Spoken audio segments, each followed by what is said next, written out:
ৰামনাথৰ মৃত্যুৰ মাত্ৰ ৩ দিন হৈছিল আৰু সেইদিনা তিলনি চলি আছিল। সেই সময়ত হঠাতে তেওঁৰ ঘৰৰ সন্মুখত এখন গাড়ী ৰৈ গ'ল।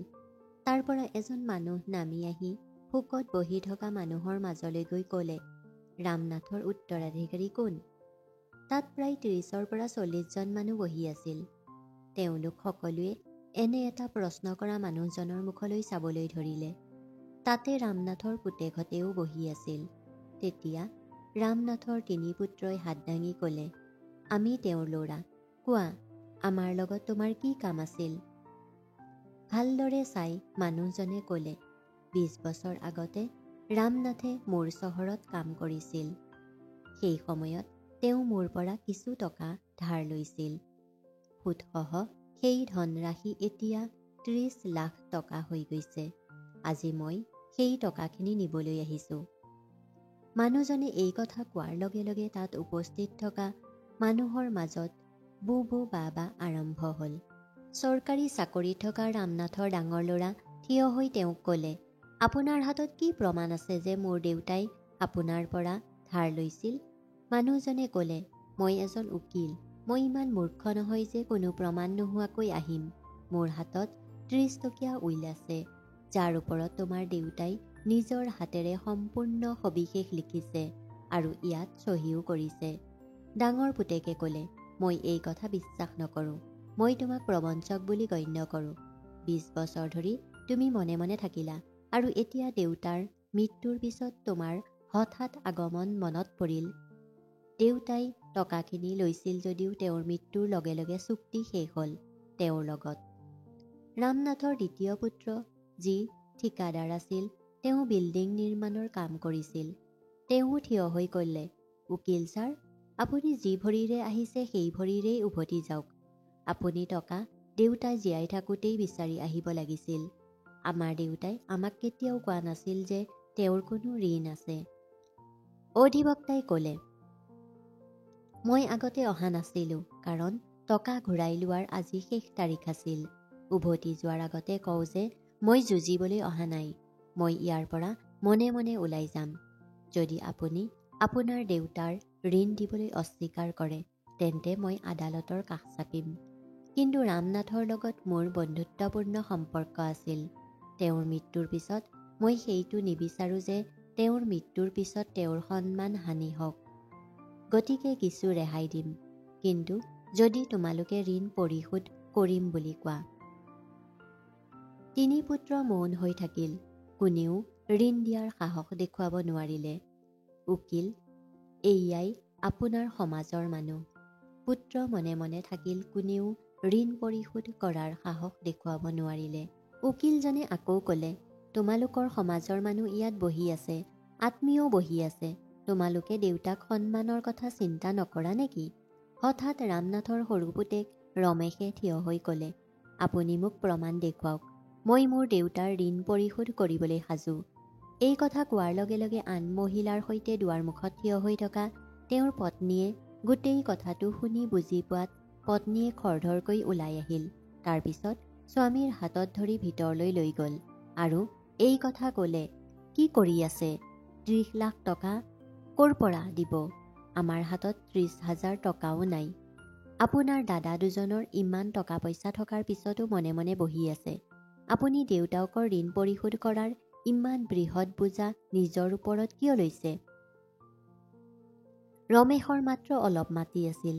তেওঁ সৰু সুৰা কাম কৰি পৰিয়াল পোহপাল দিছিল। স্বামী স্ত্ৰীয়ে কেনেবাকৈ তাতেই জীৱনটো কটাব ধৰিছিল। ৰমেশৰ ডাঙৰ ককায়েক দুয়োজনৰে অৱস্থা ভাল আছিল আৰু আৰামত জীৱন কটাব ধৰিছিল। এজন ককায়েকৰ চৰকাৰী চাকৰি আছে আৰু দ্বিতীয়জনৰ ভাল ব্যৱসায় আছিল। দেউতাকে জীৱনকালত দুয়োকে সংস্থাপন কৰাই দিছিল আৰু সৰু ভায়েক ৰমেশৰ দায়িত্ব দুয়োটা ডাঙৰ ককায়েকৰ হাতত তুলি দিছিল, কাৰণ দেউতাকৰ স্বাস্থ্যৰ অৱনতি ঘটিবলৈ আৰম্ভ কৰিছিল। কিন্তু দুয়োজন ভাতৃয়ে কেতিয়াও নিজৰ দায়িত্ব বুজি নাপালে আৰু নিজৰ জীৱনত নিমগ্ন হৈ থকাৰ বাবেই তেওঁলোকে কেতিয়াও ৰমেশক কোনো ব্যৱসায়ত কেতিয়াও সহায় কৰা নাছিল। ৰমেশেও কেতিয়াও ককায়েকহঁতৰ ওচৰত অভিযোগ কৰা নাছিল। ভগৱানে তেওঁক যি অৱস্থাত ৰাখিছিল তেওঁ কঠোৰ পৰিশ্ৰম কৰি একে অৱস্থাতেই জীৱনটো কটাবলগীয়া হৈছিল। মাত্ৰ তেওঁৰ দেউতাকে জীৱনকালত সকলোৰে নামত মাটি ৰাখিছিল, যাৰ বাবে অলপ সহায় হৈছিল, আৰু সেই মাটিখিনিয়েই আছিল তেওঁৰ একমাত্ৰ সহায়। কিন্তু এতিয়া সেইটোও তেওঁৰ হাতৰ পৰা যাব ওলাইছিল।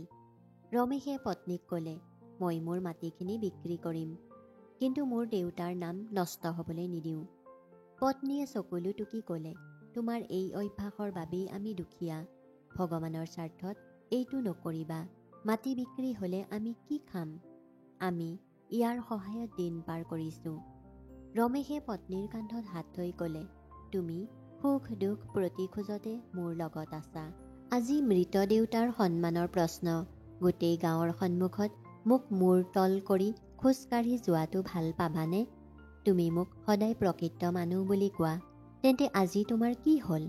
মোক নপুংসক কৰি তুলিবলৈ কিয় চেষ্টা কৰিছা? হঠাৎ পত্নীৰ চেতনা ঘূৰি আহিল। তেওঁৰ মনোভাৱ সলনি হ'ল। তাই গৌৰৱেৰে ক'লে, মোক ক্ষমা কৰি দিয়ক। আপুনি যাওক, প্ৰথমে পৰিয়ালৰ সন্মান ৰক্ষা কৰক। পেট ভৰোৱাৰ কথা ক'বলৈ গ'লে তাৰ বাবে মোৰ তোমাৰ ওপৰত বিশ্বাস আছে। আমাক ভোকত শুবলৈ নিদিয়া। তেতিয়া ৰমেশ আকৌ ড্ৰয়িং ৰুমলৈ আহিল। মানুহবোৰে মনে মনে ফুচফুচাই আছিল। উকিলে হাঁহি হাঁহি ক'লে, এতিয়াও দেউতাৰ ঋণ পৰিশোধ কৰিবলৈ সাজুনে? তোমাৰ পত্নীয়ে তোমাক লেগাম ধৰিলে। ৰমেশে হাঁহি হাঁহি ক'লে, তাই পুৰুষৰ পত্নী। উকিল ছাৰ, আপুনি প্ৰমাণ দেখুৱাওক। মই ঋণ পৰিশোধ কৰিবলৈ সাজু। হয়, মোৰ হাতত টকা নাই। মই মোৰ মাটিৰ অংশ দিম, কিন্তু মই মোৰ দেউতাক ঋণী হৈ থাকিবলৈ নিদিওঁ। উকিলে আকৌ এবাৰ ৰমেশৰ ডাঙৰ ভায়েকহঁতৰ ফালে চাই ক'লে, আপুনি আপোনাৰ ভাইটিক সমৰ্থন নকৰিবনে? দুয়োজন ভাতৃয়ে নিৰ্লজ্জ মানুহৰ দৰে তল মূৰ কৰি বহি থাকিল। কোনেও উত্তৰ নিদিলে। উকিলজনে ক'লে, 30 বছৰ আগতে ৰামনাথ আৰু মই একেলগে কিছু শ্বেয়াৰ কিনিছিলোঁ। সেই সময়ত দাম আছিল 50,000 টকা। শ্বেয়াৰ ক্ৰয় কৰাৰ সময়ত সিদ্ধান্ত লোৱা হৈছিল যে দুয়োৰে এজনৰ মৃত্যুৰ লগে লগে শ্বেয়াৰ বিক্ৰী কৰা হ'ব আৰু মৃতকৰ অংশত যি ধন আহিব সেই ধনৰাশি জীয়াই থকা শ্বেয়াৰ হোল্ডাৰে তেওঁৰ যোগ্য সন্তানলৈ প্ৰেৰণ কৰিব। সেই সময়ৰ পৰিস্থিতিত বিবেচনা কৰিলে শ্বেয়াৰ হোল্ডাৰে শ্বেয়াৰৰ পৰিমাণ সকলো পুত্ৰৰ মাজত সমানে বিতৰণ কৰাৰ বা যিকোনো এজনক দিয়াৰ সম্পূৰ্ণ অধিকাৰ থাকিব। এয়া তেওঁৰ ইচ্ছাৰ ওপৰত নিৰ্ভৰ কৰিব। উকিলজনে আৰু কয়, যিহেতু মই জীৱিত ব্যক্তি, গতিকে মোৰ সম্পূৰ্ণ অধিকাৰ আছে। ৰামনাথৰ সেই অংশটো যিকোনো ব্যক্তিক দিয়াৰ মোৰ সম্পূৰ্ণ অধিকাৰ আছে। গতিকে মই ঋণৰ ভাও ধৰিলোঁ। তেওঁৰ কোনো ঋণ নাই। আচলতে শ্বেয়াৰ বিক্ৰী কৰি কৰ কৰ্তনৰ পিছত মুঠ 80 লাখ টকা তেওঁৰ শ্বেয়াৰলৈ আহে, আৰু সেই 80 লাখ টকা ৰামনাথৰ সৰু ল'ৰা ৰমেশক দিম বুলি ঘোষণা কৰিছোঁ।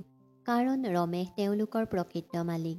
যিসকল পুত্ৰই পিতৃৰ ঋণ পৰিশোধ কৰাটো নিজৰ কৰ্তব্য বুলি নাভাবে, তেওঁলোকৰ পিতৃৰ সম্পত্তিতো কোনো অধিকাৰ নাই। এই কথা শুনি সকলোৱে আচৰিত হ'ল আৰু ৰামনাথৰ ডাঙৰ পুত্ৰ দুজনক অসন্তুষ্ট হৈ পৰিল। আগতে দেউতাকক মূৰ্খ বুলি গণ্য কৰি থকা তেওঁলোকৰ পত্নীসকলে এতিয়া গিৰিয়েকক গ্ৰাসী দৃষ্টিৰে চাই আছিল। উকিলে ইংগিত দিয়াৰ লগে লগে তেওঁৰ মানুহবোৰে দুটা ডাঙৰ চুটকেছ আনি ৰমেশৰ হাতত তুলি দিলে। এইটো তাত উপস্থিত ৰাইজে হাত চাপৰিৰে ৰমেশক আদৰণি জনায়। দুয়োটা চুটকেছ লৈ ৰমেশে কোঠাটোৰ ভিতৰলৈ সোমাই গ'ল। পত্নীয়ে দৌৰি আহি ক'লে, আজি বুজিলোঁ। তেওঁ ক'লে, কি? ৰমেশৰ পত্নীয়ে চকুলোৰে ভৰা চাৱনিৰে ক'লে, সততা, অনুগত্য আৰু নিস্বাৰ্থৰ পথত কাঁইট আৰু বেদনা বহুত, কিন্তু এদিন ভগৱানে নিশ্চয় শুনে, আৰু শুনিলে দুই হাত মেলি আশীৰ্বাদ দিয়ে। ধন্যবাদ।